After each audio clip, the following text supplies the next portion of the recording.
नमस्कार दोस्तों, प्याज की फसल लगाए हो चुके हैं आपको 60 से 70 दिन। साइज बढ़ाते समय किसान भाई सबसे बड़ी कुछ गलतियां करते हैं जिनका खामियाजा आपको ही भुगतना पड़ता है।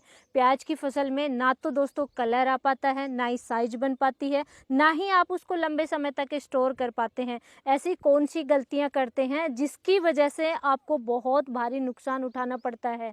दोस्तों, प्याज की फसल अगर स्टोर नहीं करोगे तो प्राइस अच्छी नहीं मिलेगी, क्योंकि प्याज की फसल के भाव अभी इस समय डाउन जा चुके हैं। भाई, जब भी कोई भी फसल है किसान को नुकसान होता है, क्योंकि हार्वेस्टिंग के समय प्राइस डाउन चली जाती है और उस समय आप निकालोगे तो आपको इतना अच्छा मुनाफा देखने को नहीं मिलेगा। तो दोस्तों, प्याज की फसल में 60 से 70 दिन बाद में ऐसा क्या कार्य करें जिसकी वजह से कलर बहुत अच्छा आए, साइज बहुत अच्छी बने, शाइनिंग बहुत अच्छी आए और हाँ, सबसे अच्छी इम्पोर्टेंट बात कि आप प्याज को लंबे समय तक स्टोर कर पाओगे। ऐसा कौन सा कार्य करना है, कौन कौन से आपको फर्टिलाइज़र देने हैं, कौन कौन से आपको सावधानियां रखनी है। अगर आप प्याज की खेती कर रहे हैं तो आज का वीडियो दोस्तों बहुत इंपॉर्टेंट होने वाला है। नमस्कार दोस्तों, मैं हूं अनीता सिंह। आप देख रहे हैं आपका अपना YouTube channel Indian organic journey. और दोस्तों, प्याज की फसल में अच्छा उत्पादन चाहिए, भरपूर प्रोडक्शन चाहिए और साथ में स्टोर करना है तो आज का वीडियो आपको कंप्लीट जरूर देखना है। सबसे पहले बात करेंगे दोस्तों, प्याज की फसल लगभग सभी किसान भाइयों को 60 से 70 दिन हो चुके हैं। जो अगेती प्याज लगाए हैं उनको 70-75 दिन का समय हो चुका है, या लेट प्लांटेशन किया, जैसे राजस्थान में लेट प्लांटेशन करते हैं तो लगभग 60 दिन हो चुके हैं, यानी कि 2 महीने का अगर समय हो चुका है तो अब दोस्तों आपका प्याज की फसल जाएगी रिप्रोडक्टिव ग्रोथ की तरफ। यानी अब आपकी प्याज की फसल में बढ़वार फुटाव नहीं करना है, ज़्यादा नाइट्रोजन नहीं देना है, बहुत ज़्यादा पानी नहीं देना है, अब आपको ज़्यादा पत्ते नहीं निकालने, आपकी प्याज की फसल में कंद बढ़ाना है। कंद बढ़ाने पे आपका फोकस होना चाहिए, कलर अच्छा आना चाहिए, स्टोर करने की तरफ आपका ध्यान जाना चाहिए, क्योंकि प्याज की फसल में दोस्तों प्राइस डाउन जा चुके हैं। अब आपकी प्याज की फसल अगर दोस्तों स्टोर करेंगे आप अगस्त महीने तक, तभी अच्छा मुनाफा मिलेगा। तो अगस्त महीने सितंबर महीने तक आप स्टोर कर पाएँ और लंबे समय तक जितना हो सके उसको धीरे धीरे ही आप हार्वेस्ट कर पाएँ। ऐसे कौन से कार्य करने हैं? सबसे पहला, सबसे जो इम्पोर्टेंट है दोस्तों, जैसे ही 60 से 70 दिन की प्याज की फसल हो जाएगी तो उस समय आपकी प्याज की फसल में दोस्तों ये देखिए, ये तना है, ये अच्छा मोटा रहना चाहिए, तगड़ा रहना चाहिए। प्याज में फटने की समस्या आती है, मैंने सब तरीके के प्याज ये इसीलिए लिए हैं दोस्तों। इस प्याज में देखिए फटने की समस्या आएगी ही आएगी। तो क्या करना है, अगर प्याज की फसल ऐसी बन रही है आपकी प्याज की कंद, जरूर खेत को संभालते रहिए। कौन सा कार्य करना है जिससे कि ये प्याज की फसल फटे नहीं, यहीं पे स्टॉप हो जाए और यहीं पे आप स्टोर कर लोगे तो ये फटेगा नहीं दोस्तों और कंद बहुत अच्छी बन जाएगी, कलर बहुत अच्छा आ जाएगा। तो सबसे पहला जो फर्टिलाइज़र आपको देना है वो बहुत इम्पोर्टेंट है कि स्टोरेज बढ़े, साइज बढ़ने लग जाए एकदम से और फटे भी नहीं। इसके लिए बेस्ट कॉम्बिनेशन है दोस्तों, सबसे पहले इस कॉम्बिनेशन में लेना है NPK 05234 mono potassium phosphate fertiliser आपको लेना है। 4 से 5 kg प्रति एकड़ के हिसाब से आपको जड़ों में चलाना है दोस्तों, पानी के साथ में चलाना है। आप स्प्रिंकलर से सिंचाई करें तो भी आप पानी के साथ में ही चलाएंगे, स्प्रे नहीं करेंगे दोस्तों। स्प्रे का रिजल्ट मात्र 10 दिन 20 दिन मिलेगा, इतना अच्छा रिजल्ट नहीं मिलेगा। आप देखिए कि 1 एकड़ में कहाँ स्प्रे में आप 1 kg दे रहे हैं, रूट में आप 4 से 5 kg दे रहे हैं, तो कैसे रिजल्ट बराबर नहीं हो सकता है। आपको पानी के साथ में ही चलाना है। NPK 05234 4 से 5 kg प्रति एकड़ के हिसाब से लेना है। और इसके साथ में दोस्तों, जैसा कि मैंने डिस्कस किया, फटने की समस्या नहीं आए तो इसके साथ में आपको बोरोन लेना है 500 ग्राम प्रति एकड़ के हिसाब से, और रूट में ही चलाने के लिए आपको लेना है। और थर्ड जो है दोस्तों कि स्टोरेज बढ़े, फटाफट स्टोरेज बढ़ेगा। जो न्यूट्रिशन फिक्स हो रखे हैं, पहले आपने कितने भी खाद वगैरह डाला और वो न्यूट्रिशन पौधा अपटेक नहीं कर पा रहा है, तो वो अपटेक भी करे। जो पड़े हैं पहले वो भी अपटेक होने लग जाए, तो उसके लिए क्या चलाना है?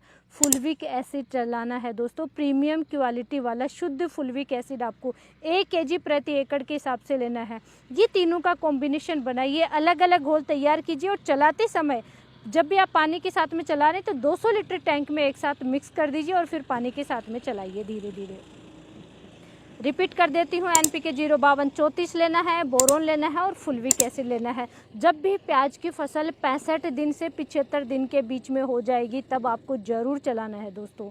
कंद की साइज एकदम से बहुत ही शानदार बढ़ने लग जाएगी। सेकंड नंबर पे दोस्तों, प्याज की फसल जैसे ही 85 दिन की हो जाए, 85 दिन, 90 दिन या 80 दिन की हो जाए, यानी 80 दिन बाद में आपको एक स्प्रे कर सकते हैं, या उसका आप फर्टिलाइज़र के रूप में रूट में भी चला सकते हैं। इसका स्प्रे भी कर सकते हैं क्योंकि बहुत ज़्यादा आवश्यकता नहीं है, लेकिन फटने की समस्या नहीं आए प्याज की फसल में और स्ट्रक्चर प्रॉपर तरीके से बनी रहे, तो आपको चलाना है दोस्तों कैल्शियम नाइट्रेट प्लस बोरोन चलाना चाहिए। यहाँ पे कैल्शियम नाइट्रेट और बोरोन इसलिए चलाना है दोस्तों, स्ट्रक्चर भी प्रॉपर रहेगी, फटने की समस्या भी नहीं आएगी, कंद की साइज बहुत अच्छे तरीके से प्रॉपर तरीके से रहेगी।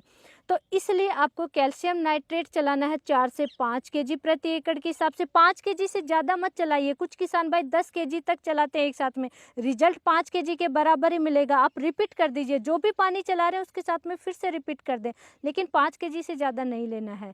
तो कैल्शियम नाइट्रेट 5 केजी प्रति एकड़ के हिसाब से, और इसके साथ में भी बोरोन 500 ग्राम आपको फिर से लेना है कैल्शियम नाइट्रेट के साथ में। ये आप चलाइए। अगर इसका स्प्रे करना चाह रहे हैं तो पहले आपको पानी देना है, फिर आप इसका स्प्रे भी कर सकते हैं। कुछ किसान भाई होते हैं जिनको कि नहीं सिर्फ स्प्रे पे ही डिपेंड होते हैं, तो भाई आप इसका स्प्रे भी कर सकते हैं। स्प्रे में आपको डोज लेनी है कैल्शियम नाइट्रेट की, लेनी है 1 केजी प्रति एकड़ के हिसाब से। 1 केजी 200 लीटर पानी में मिक्स करके स्प्रे करेंगे, और बोरोन की मात्रा भी आपको कम लेनी है। जितना पानी ले रहे हैं, जितना लीटर ले रहे हैं, उतना ही आपको ग्राम लेना है, यानी 1 ग्राम पर लीटर के हिसाब से घोल तैयार करना है, कैल्शियम नाइट्रेट के साथ में स्प्रे करना है। 1 एकड़ में 200 ग्राम 200 लीटर पानी में मिक्स करेंगे और कैल्शियम नाइट्रेट के साथ में आप स्प्रे करेंगे। ये सेकंड काम है। थर्ड काम दोस्तों, जब भी प्याज की फसल 95 दिन की हो जाएगी, 90 दिन से ऊपर प्याज की फसल चली जाए, 90 दिन बाद में जो सबसे इम्पोर्टेंट काम है जिसकी वजह से आप अपनी प्याज की फसल को स्टोर कर सकते हैं, ख़राब नहीं होगी, वो है दोस्तों आपको चलाना है NPK 0050 पोटेशियम सल्फेट या सल्फेट ऑफ पोटाश जिसे कहते हैं। वहाँ पे आपको MOP नहीं चलाना है दोस्तों, लास्ट स्टेज पे MOP का यूज नहीं करना, आपको SOP sulphate of potash NPK 0050 का इस्तेमाल करना है। 4 से 5 केजी प्रति एकड़ के हिसाब से आप चलाइए दोस्तों। 100 दिन के आसपास, 90 दिन से 100 दिन के बीच में जब भी पानी चला रहे हैं उसी पानी के साथ में आप चला दीजिए, 4 से 5 केजी प्रति एकड़ के हिसाब से। अब इससे क्या होगा दोस्तों, स्टोर बढ़ाने, कैसे स्टोरेज बढ़ाएगा ये दोस्तों, प्याज की फसल खराब होने लग जाती है क्योंकि उसमें रोग प्रतिरोधक क्षमता कम होती है, मजबूत प्याज नहीं बन पाता है। साथ ही आप ज़्यादा पानी देते हैं, उसकी वजह से प्याज में पानी भरेगा ज़्यादा, तो उसकी वजह से खराब होने लग जाता है। तो 0050 आप चलाएंगे तो उससे प्याज में रोग प्रतिरोधक क्षमता अच्छी रहती है, प्याज की फसल हेल्दी रहती है। इसलिए आपको सल्फर और पोटास का कॉम्बिनेशन आता है SOP में 0050 में, तो ये आपको देना है। कोशिश कीजिए कि आप स्प्रे ना करें, जड़ों में ही चलाएं, पानी के साथ में आप चलाएं। फटाफट दोस्तों शाइनिंग बहुत अच्छी आती है पोटास से, टेस्ट कलर बहुत अच्छा इन्हेंस होता है। कोई भी फसल है हार्वेस्टिंग स्टेज पे SOP चलाना ही चलाना चाहिए, कलर, टेस्ट, शाइनिंग और स्टोरेज के लिए। छिलका मजबूत बनता है जिसकी वजह से प्याज की फसल खराब नहीं होती है। तो ये तो आपको फर्टिलाइज़र चलाने हैं दोस्तों। अब आपको ऐसा क्या कार्य करना है जिसकी वजह से प्याज की फसल आप स्टोर कर पाएंगे दोस्तों। हार्वेस्टिंग के कम से कम 10-15 दिन पहले पानी बहुत ज़्यादा नहीं देना है। अगर जहाँ पे जैसे बलुई मिट्टी है, हमारे राजस्थान में बिल्कुल रेतीली बलुई मिट्टी है, वहाँ पे आपको बार बार पानी चलाना होता है, तो कम चलाइए, यानी मॉइस्चर रहे, इतना ही पानी रखिए। बहुत ज़्यादा ओवर डोज आप ना दे दोस्तों, फर्टिलाइज़र भी ओवर ना दें और पानी भी ओवर नहीं देना है आपको।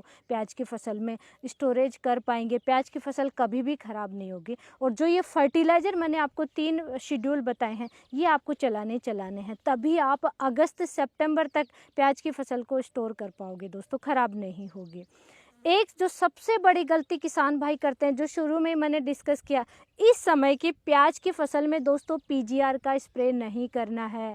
जैसे पैक्लोबुट्राजोल आता है या और भी कोई PGR बहुत सारे आते हैं, ये तो इनका स्प्रे नहीं करना है। इस समय की प्याज की ये जो दोस्तों कंद बन जाएगी, तब अपने आप ही पत्ते सूखने लग जाएंगे। देखिए ये जैसे ये पत्ता सूख रहा है, एक पत्ता है, मैं हटाती हूँ, जैसे ही दोस्तों मैच्योरिटी स्टेज की तरफ जाएगा तो ये प्याज ऑटोमेटिक ही, इसकी लीफ है ये सूखने लग जाएंगे, नीचे की तरफ ये रस चला जाएगा कंद में, और ये प्याज है ये धीरे धीरे पत्ते अपने आप ही सूख जाएंगे और तना सूख जाएगा।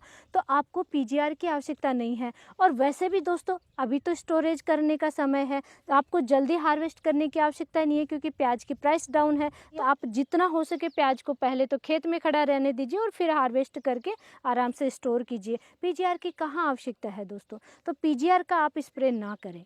इस समय के प्याज में पीजीआर की आवश्यकता बिल्कुल भी नहीं होती है।